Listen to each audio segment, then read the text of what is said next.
Good day po muli mga ka-Woods. Welcome ulit dito kay Trem, mga gawain na mga walang magawa. For today's video po, ang inyo pong natutunghayan ay yung pagkakamada naman ng mga substrate or yung mga tuyong dahon ng saging na ibinabad sa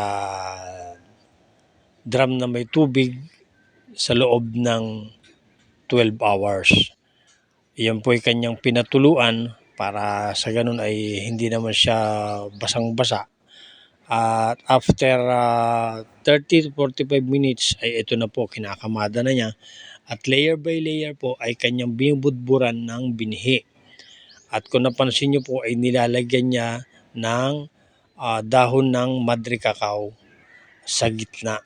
Yan po yan, nagsisilbi din siyang pataba. Pero kanya-kanya naman pong estilo ng pagtatanim ng mushroom.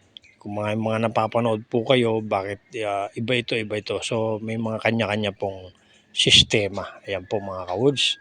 At antabayanan po natin sa mga susunod pong mga kabanata yung progreso ng pagtatanim ni 3M ng Bolba mushroom. Ayan po. Pagkatapos niya pong i-layer na yan, ayan po ay kanyang babalutan ng makapal na plastic cover at hayaan niya pong mag-moist at babalikan na lang po niyan kapag meron ng mga pinheads or mga tubo na.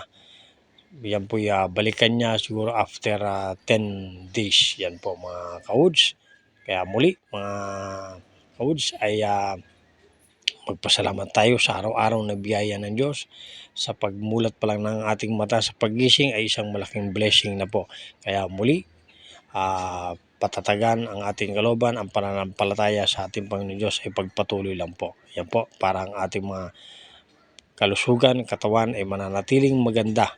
At syempre, kumain tayo ng masusustansyang pagkain, lalong-lalo ng mga gulay. Alagaan po natin ang ating katawan, kalusugan para marating natin yung minimithi nating edad.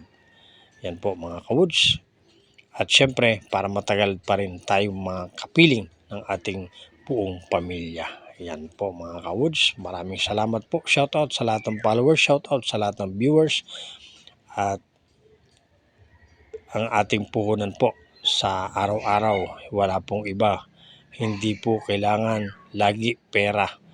Kailangan po natin dito ay pagsusumikap, pagtsatsaga at para tayo'y mabuhay. Walang iba kundi sipag at tiyaga.